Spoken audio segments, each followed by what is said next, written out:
बस आंटी। ये लो। Thank you. माँ, आपको पता है रोहन और मिस्टर माल्या बहुत अच्छे दोस्त हैं और इनकी दोस्ती तो इतनी पुरानी। मैं समझ गई बेटा, तुम मुझे बता चुकी हो। और मिस्टर माल्या जैसे लोगों के काफी दोस्त होते हैं। इसमें इतने एक्साइट होने वाली कौन सी बात है? हाँ तो मिस्टर रोहन जी, आप शहर में कहीं भी किसी भी वक्त आसानी से मिल जाते हैं। अपने इतने बिजी शेड्यूल से आप घूमने फिरने के लिए वक्त कैसे निकालते हैं? और बाय द वे, बिजनेस क्या है आपका? क्या करते हैं आप? फिलहाल तो मैं कुछ नहीं कर रहा। थोड़ा रायता पास करेंगी प्लीज? Thank you. वो क्या है ना, मेरे नेचर के साथ कोई बिजनेस मैच ही नहीं करता। एक बिजनेस शुरू किया था, लेकिन जब वो बंद हो गया ना, तब रियलाइज किया कि गलत बिजनेस में हाथ डाल दिया था। वो क्या है ना आंटी, आजकल कोई ईमानदारी की भाषा ही नहीं समझता। हर बिजनेस झूठ और धांधली के दम पे ही चलता है। अब देखिए ना, बाजार से आप गुड़ उठाइए, उस पे चांदी का वर्क लगाइए, एक अच्छे से शोकेस में रख दीजिए और एक बढ़िया सी मिठाई का नाम दे दीजिए, तो 10 गुना दाम में बेच सकते हैं। और अगर किसी क्रिकेटर या फिल्म स्टार को खाते दिखा दीजिए तो 100 गुना दाम में बेचिए। वैसे मैं सही बताऊं, पैसों की मुझे कोई जरूरत नहीं है। जो ट्रस्ट से आता है बहुत है मेरे लिए। वो क्या है ना, जिन चीजों से मुझे खुशियां मिलती है ना, वो ज्यादा महंगी नहीं है। लोग अपनी खुशियों के लिए डिस्को जाते हैं, बियर बार जाते हैं, पैसा लुटाते हैं। मैं दिन भर तालाब के किनारे बैठकर मच्छियों को आटा खिलाकर उसी में खुशियां ले लेता हूँ। अपनी तो लाइफस्टाइल ही बिल्कुल सिंपल है। मिस्टर रोहन, लाइफ स्टाइल से नहीं चलती, उसके लिए कुछ काम काज करना जरूरी होता है। वैसे बेकार रह के जिंदगी गुजारने का मेरा भी कोई इरादा नहीं। वो क्या है ना, मेरी प्रॉब्लम दरअसल आपकी प्रॉब्लम मैं समझ सकती हूँ मिस्टर रोहन। जिंदगी में कामयाबी लाने के लिए कड़ी मेहनत की जरूरत होती है, लाइफ में डिसिप्लिन लानी पड़ती है, और इन दोनों क्वालिटीज का आपसे दूर का भी कोई वास्ता नहीं है। ये गलत है, वो गलत है। इसी तरह की शिकायतें लेकर आप लोग पूरी जिंदगी बेकारी में निकाल देते हैं। मम्मी, आप जिस तरह की टेढ़ी मेढ़ी जिंदगी जी रहे हैं वो अभी तो ठीक है, लेकिन जब वक्त निकल जाएगा और कुछ बनने की उम्मीद खत्म हो जाएगी, तब आप फ्रस्ट्रेशन में आकर किसी नशे में जुट जाएंगे।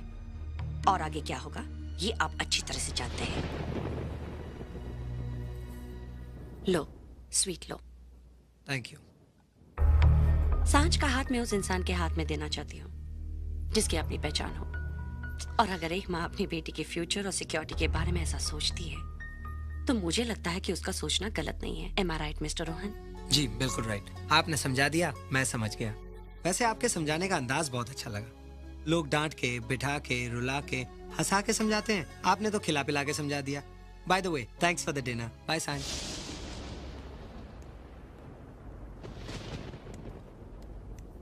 माँ ये सांझ, ये जरूरी था।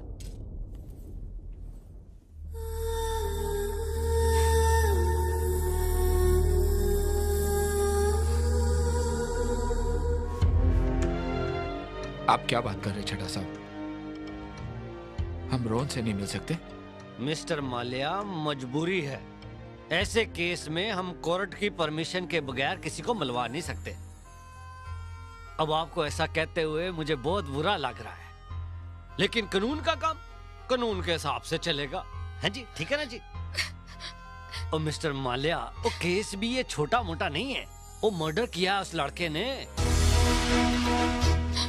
बॉडी भी मिल गई है, शिनाख्त भी हो गई है। क्लब में डांस करती थी वो लड़की, मेहंदी बार में। ओके रिलैक्स, कुछ नहीं होगा। रिलैक्स आज। खुशवंत चड्डा यार, हम आत्रे। हाँ, वो केस का फाइल तो मेरे पास है। हाँ, मेरी गाड़ी निकालो, आता हूँ। माल्या साहब सॉरी, मुझे जरा हेडक्वार्टर पहुंचना है। लेकिन चड्डा साहब, सरकारी काम है, जाना ही होगा। ओए हवलदार, सुनो, साहब को चाय कॉफी जो चाहिए दो। हाँ साहब।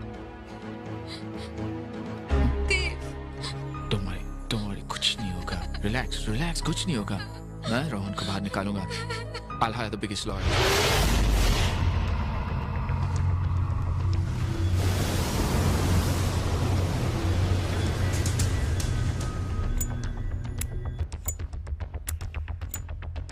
रोहन के केस के लिए आपने मुझे चुना है माल्या साहब, ये मेरे लिए बड़े ही सौभाग्य की बात है। सच कहूं तो अपनी डायरी में आपका नाम लिखकर बस इंतजार कर रहा था आपके बुलावे का। देखिए माल्या साहब, आपने मुझे ना भी बुलाया होता ना, मैं खुद आपसे मिलने वाला था। क्या है कि सरकार ने रोहन के खिलाफ खड़े रहने का काम मुझे दिया है, तो मजबूरी से तो करना ही पड़ेगा। लेकिन आपको मैं सही बात बता दूं, ये जिंदगी सरकार से नहीं, आप लोगों की बदौलत चलती है। इसलिए रोहन को बचाने के लिए मैं जो कुछ भी कर सकता हूं, करूंगा। माल्या साहब, पहली तारीख में हम इस केस को इतना कमजोर कर देंगे कि दूसरी तारीख में ही वो बाहर आ जाएगा। लीजिए माल्या साहब, ये तो बात और बन गई। अब आपको परेशान होने की कोई जरूरत नहीं। मैं और मिस्टर कुलकर्णी मिलकर सारा खेल जमा देंगे। डिफेंस लॉयर, पब्लिक प्रोसिक्यूटर एक साथ। अब तो रोहन का बाहर आना बिल्कुल तय है। इसके लिए जितना पैसा लगेगा लगाऊंगा। मैं आप लोगों की फीस से 10 गुना ज्यादा पैसे आप लोगों को दूंगा। लेकिन रोहन पोदार किसी भी हालत में जेल से बाहर नहीं निकलना चाहिए।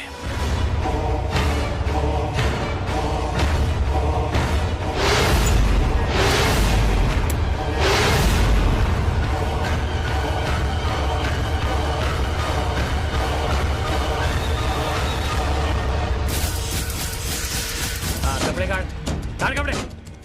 ये आपको छोकरी के साथ क्या लफड़ा है तेरा? क्या लफड़ा है छोकरी के साथ? ये जवाब दे रहे। लफड़ा किया नहीं, बहुत मारामारी करता है, शाना है।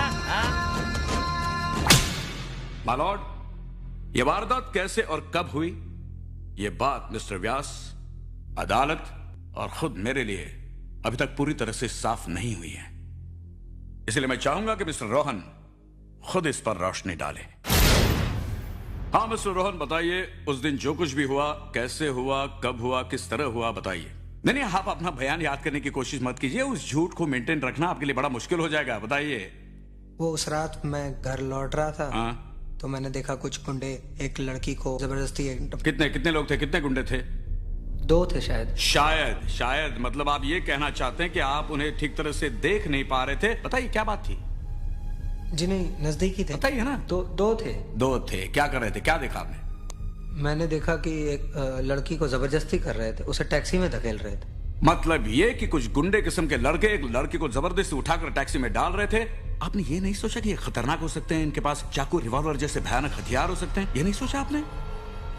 उस वक्त तो लड़की को, उस वक्त जो लड़की चंगुल में फंसी हुई थी वो आपके लिए अजनबी नहीं थी, वो आपकी दोस्त थी। इसलिए उसकी जान बचाने के लिए आप अपने होशो हवास खो बैठे और उन लड़कों पर टूट पड़े। बताइए, काजल आपकी दोस्त थी या नहीं? जी हम एक दूसरे को जानते थे।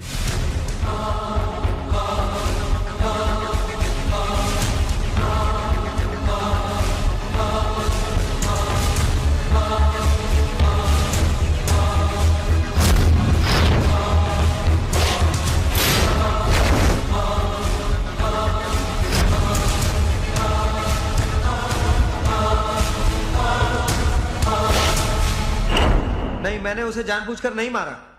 मैंने गोली उस पर नहीं चलाई थी। वो गोली आपने उस पर ही चलाई थी। आप उसे अपनी जिंदगी से निकाल फेंकना चाहते थे। कई दिनों तक उसके साथ मौज मस्ती करने के बाद आप उससे उब गए। This is not true. ऐसा हो ही नहीं सकता। उसकी खूबसूरती, उसके जिस्म की अहमियत आपके लिए खत्म हो चुकी थी। आपका दिल भर गया था उससे। आप उससे अपना पल्ला झाड़ना चाह रहे थे, लेकिन वो आपको छोड़ने के लिए तैयार नहीं थे और इसीलिए आपने उसका कत्ल कर दिया। नहीं, ये झूठ बोल रहे हैं। झूठ नहीं, यही सच है। माय लॉर्ड, अब मैं रोहन के खास दोस्त मिस्टर देव माले को यहां बुलाना चाहता हूं। मिस्टर माले, आप रोहन के बचपन के दोस्त हैं। जी। इनके कैरेक्टर के बारे में आप कितना जानते हैं? इनके कुछ किस्से आपकी भी नजर में आए होंगे। आपने इन्हें कभी समझाने या बदलने की कोशिश की?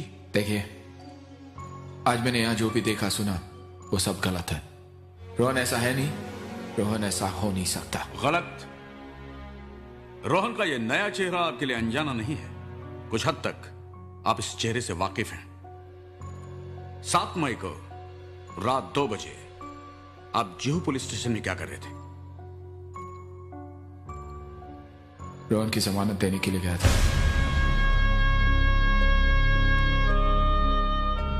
पुलिस ने इन्हें अरेस्ट क्यों किया था मिस्टर माले? उसका झगड़ा हुआ था एक गुंडे के साथ। और वजह थी एक लड़की। यह वही लड़की है जिसका कत्ल हुआ है। देखिए, वो लड़की रोहन की बस्ती में रहती थी, वो उसे जानता था, वो उसकी मदद कर रहा था। मिस्टर माल्या, रोहन और उस लड़की के बीच रिश्तों का खुलासा मैं कर चुका हूं।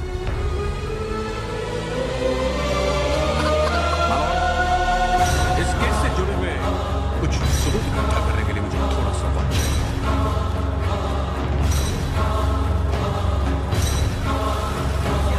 क्या असर पड़ेगा, कुछ तो बताइए मिस्टर माल्या। प्लीज प्लीज लेना। कुछ नहीं सुनना है, कुछ नहीं। आज मैंने कोर्ट में सब सुन लिया और देख भी लिया। रोहन पोद्दार, क्या इमेज, क्या कैरेक्टर, क्या मीठी मीठी बातें, बोला चेहरा। मुझे तो यकीन ही नहीं हो रहा कि उस चेहरे के पीछे ऐसा। और आप भी तो दोस्त हैं मेरे, लेकिन फिर भी आपने उसकी गलतियों पे पर्दा डाला। अगर आज वो कटघरे में खड़ा नहीं होता तो मैं कभी नहीं जान पाती उसके बारे में। He's a bloody cheat. He's a liar. Shut up, please. बकवास किए जा रही है तुम, बिना ये जाने बिना ये समझे कि सच्चाई क्या है। उस रात जो कुछ भी हुआ था उसकी वजह कुछ और थी। हाँ, वो लड़की रोहन की बस्ती में रहती थी। रोहन और वो एक दूसरे को अच्छी तरह जानते भी थे, लेकिन सच्चाई ये भी है कि इन दोनों के बीच ऐसा वैसा कोई रिश्ता नहीं था। 22 साल की दोस्ती हम दोनों के बीच।